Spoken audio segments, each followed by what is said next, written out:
Vamos continuar então nossa aula 4, pessoal, falando sobre como montar a estratégia de busca ainda nessa segunda parte da aula. E aí, na terceira parte da aula vamos falar sobre como testar a estratégia de busca. Então, alguns outros componentes importantes de como montar a estratégia de busca são o uso de vocabulário controlado, os field tags e os filtros do PubMed. Vamos falar primeiro sobre vocabulário controlado.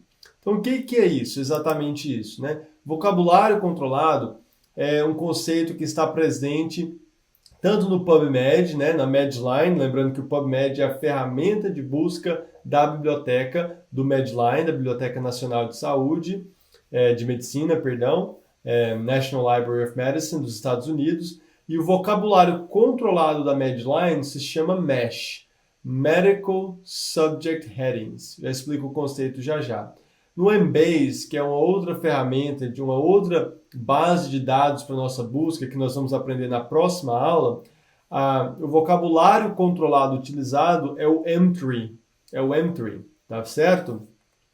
Então, o que é exatamente o uso de vocabulário controlado? Lembrando que ele está presente tanto no PubMed quanto no Embase. Só muda o nome, né? No PubMed, o vocabulário controlado chama MESH, e no Embase, o vocabulário controlado chama M3. Tá, então, o que é exatamente MESH? MESH, que é o vocabulário controlado do PubMed. É o seguinte, quando um artigo é publicado, vem ali um bibliotecário ou bibliotecária, alguém que tem experiência, né, em publicações na área da saúde, e vai classificar, vai atribuir termos específicos do vocabulário controlado àquele artigo. É um processo manual mesmo, é uma pessoa, um ser humano que faz, não é um processo automático. Cada artigo publicado que vai ser indexado no PubMed, ele vai receber ali 5 a 15 palavras indexadas, né? Palavras do vocabulário controlado, palavras do vocabulário MESH. MESH é o vocabulário controlado do PubMed. Também, lembrando que o vocabulário controlado é esse processo manual de atribuir a artigos específicos, termos específicos, vocabulários controlados que se encaixam naquele artigo. Vamos ver um exemplo aqui para ficar mais fácil. Suponhamos que um grupo publica um estudo relacionado à doença de Crohn, só que eles não chamaram de doença de Crohn naquele artigo.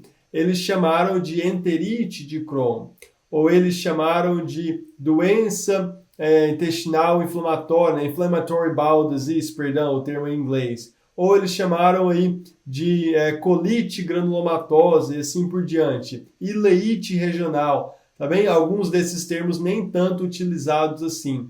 Mas aí essa pessoa, esse bibliotecário ou bibliotecária, identificando esse termo sendo utilizado no estudo, vai então classificar esse vocabulário controlado como doença de Crohn.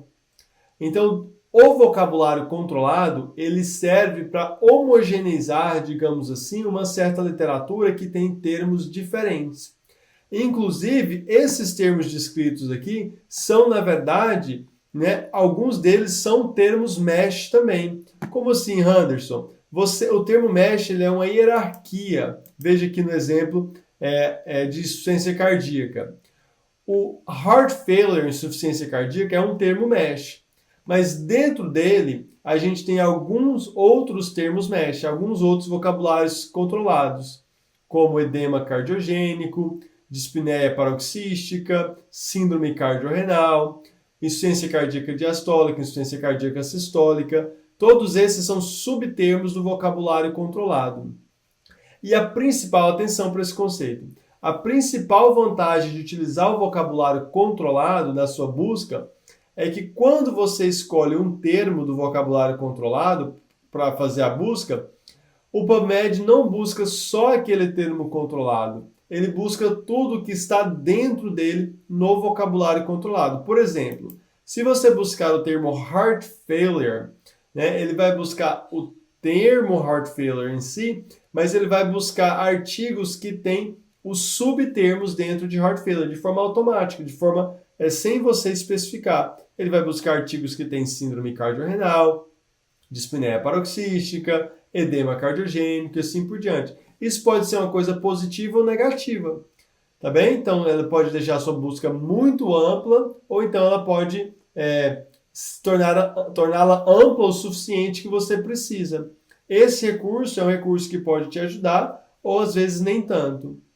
Tudo bem? Então, como que você encontra quais são os termos MESH relacionados à sua pesquisa de interesse? Tem duas maneiras. Então, lembrando que vocabulário controlado, ele é um processo manual. Um artigo é publicado e aí vai um bibliotecário, uma bibliotecária e atribui, lê aquele artigo e atribui a aquele artigo ali de 5 a 15 termos que são termos indexados, que são termos específicos do vocabulário MESH, e aí atribui esses termos específicos àquele artigo. E você pode encontrar os termos de MESH de cada artigo dessa maneira aqui. Você vai lá no PubMed, encontra o seu artigo, nesse caso a gente está trabalhando aí com o estudo Early AF, não é isso? Que está comparando crioablação com droga antiarrítmica no tratamento inicial de FA. Você achou o artigo no PubMed, você pode clicar aqui embaixo em MESH Terms. E aí ele vai abrir uma outra página, que é essa da direita, que vai ter os MESH Terms utilizados para aquele artigo.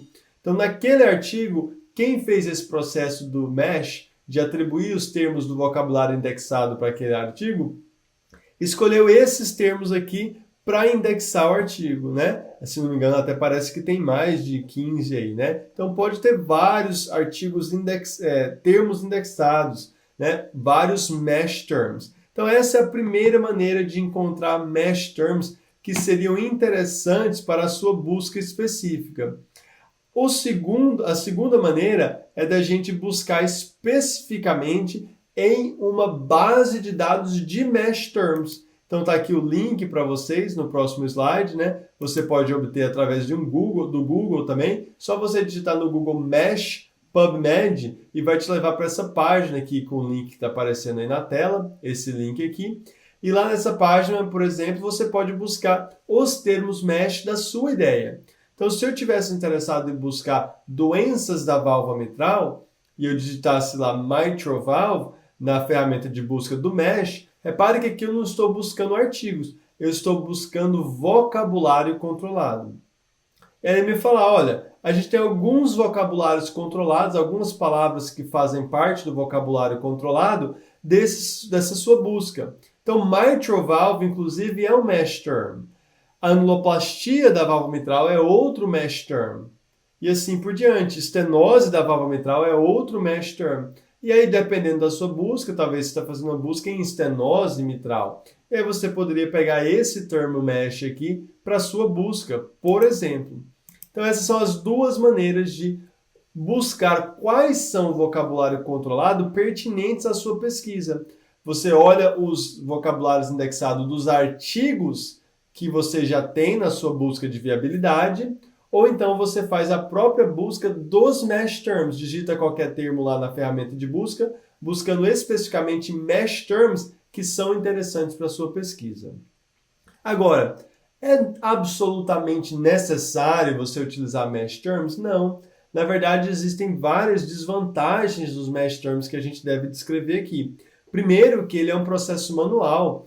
É feito por uma pessoa, por um bibliotecário ou uma bibliotecária. Então, esse processo é sujeito a erro humano. Claro que é raro, essas pessoas são super competentes, mas, de toda maneira, é um processo manual.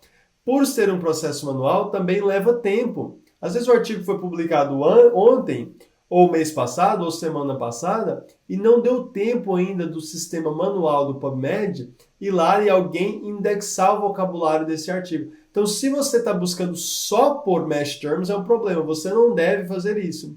Porque se você estiver buscando só por MESH Terms, você vai perder artigos muito recentes, ou então você vai perder artigos muito antigos, que são artigos que precederam a indexação do MESH Terms, do MESH Terms específico que você estiver buscando.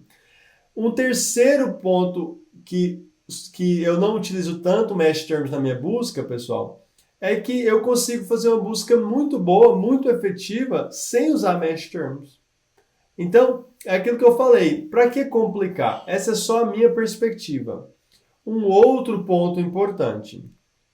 O PubMed ele faz a busca automática por mesh terms quando você coloca alguns termos. Então você não precisa especificar que você quer mesh terms.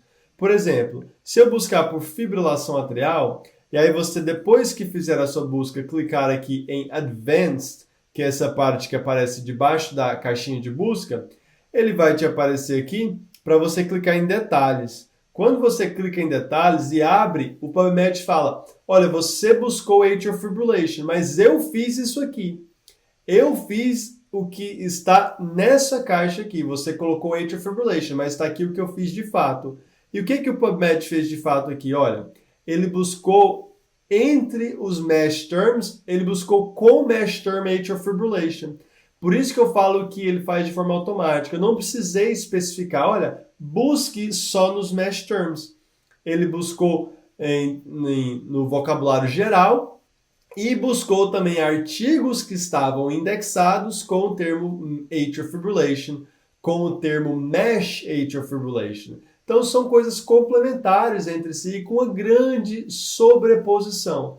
Claro que a vasta maioria dos artigos que tem o termo fibrilação atrial vão ser indexados com o vocabulário controlado de fibrilação atrial e vice-versa. Então, o único ponto importante é quando o artigo é muito recente. Aí ele tem o termo fibrilação atrial, mas ainda não foi indexado no vocabulário MESH. Então, por ser uma busca que é feita de forma automática, né, sem eu ter que me preocupar especificamente delinear os mesh terms, por esse fato de os artigos recentes não estarem indexados no mesh ainda, e principalmente para simplificar minha busca, eu não busco especificamente, ativamente especificando vocabulário controlado. Eu deixo o PubMed fazer por conta própria dos termos na minha busca que se encaixam em termos mesh. Importante ressaltar isso. Ele só faz isso aqui quando você coloca um termo mesh, um termo na sua busca que ele consegue identificar como sendo parte de um termo mesh, igual no caso atrial fibrillation. Atrial fibrillation eu coloquei na minha busca como geral, não falei para ele buscar mesh, mas ele identificou que o termo que eu utilizei ali tinha um termo mesh que se aplicava àquele termo. E aí ele foi lá e também fez a busca por artigos que estavam indexados com o vocabulário controlado mesh atrial fibrillation.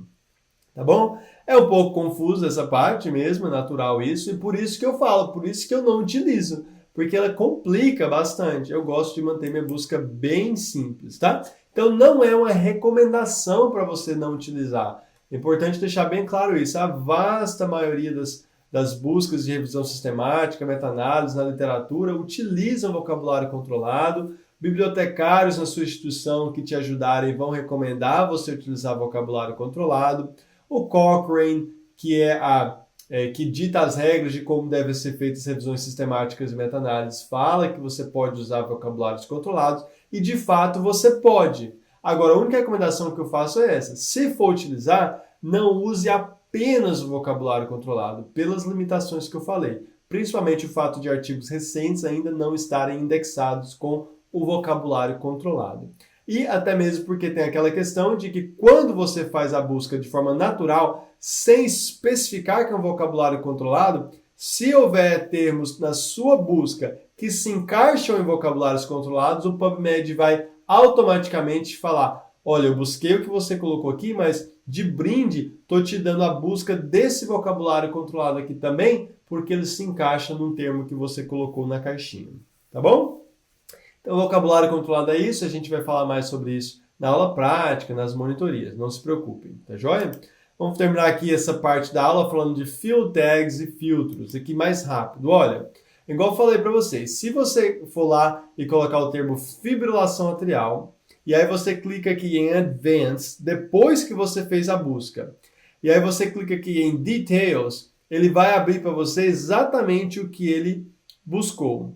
E quando ele fizer isso, ele vai especificar os field tags da busca. O que é field tags? É onde, em que parte dos artigos ele buscou aqueles termos que você especificou. Né? Se ele tiver o field tag AU, significa que ele buscou nos autores.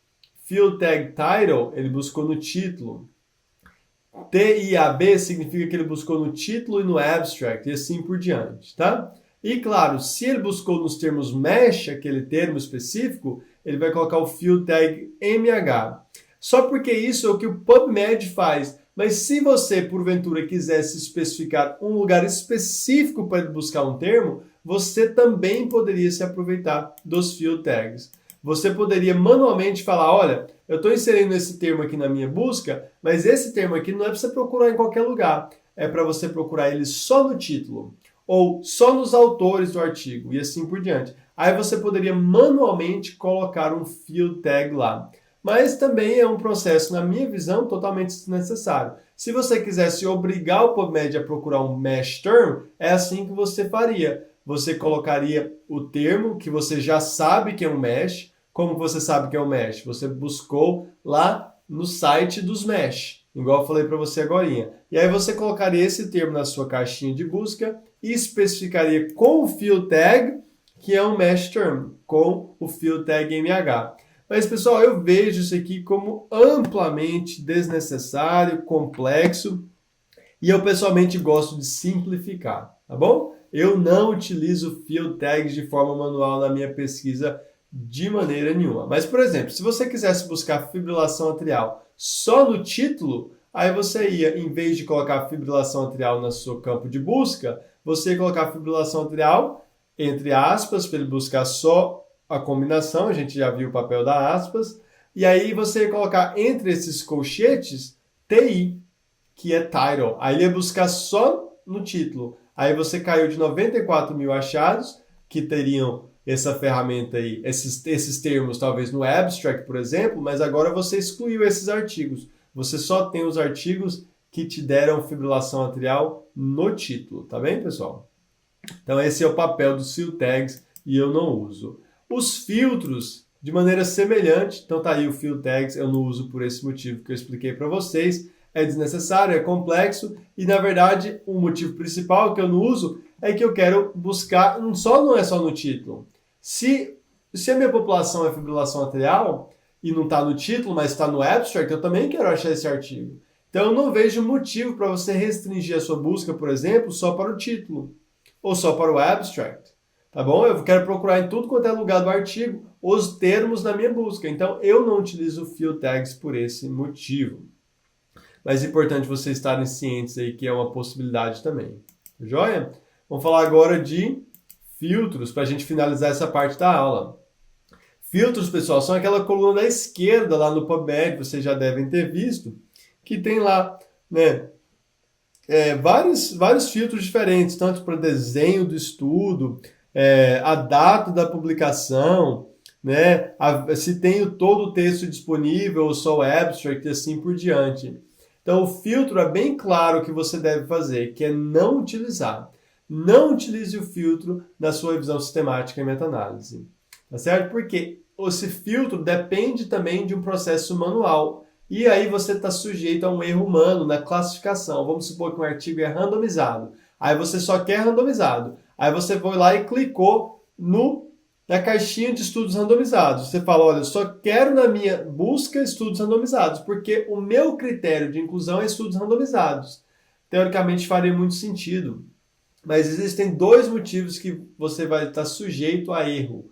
Um deles é se o bibliotecário ou bibliotecária que for classificar aquele estudo errou. Um estudo que potencialmente entraria na sua estratégia, entraria na sua pergunta Picot, porque é randomizado, mas não foi classificado como randomizado, está sujeito a um erro humano. E outro problema de usar isso aqui é que, de novo, artigos recentes, foi publicado semana passada o estudo randomizado. Não deu tempo ainda de alguém ir lá e manualmente dizer que aquele estudo é um estudo randomizado. Tá certo?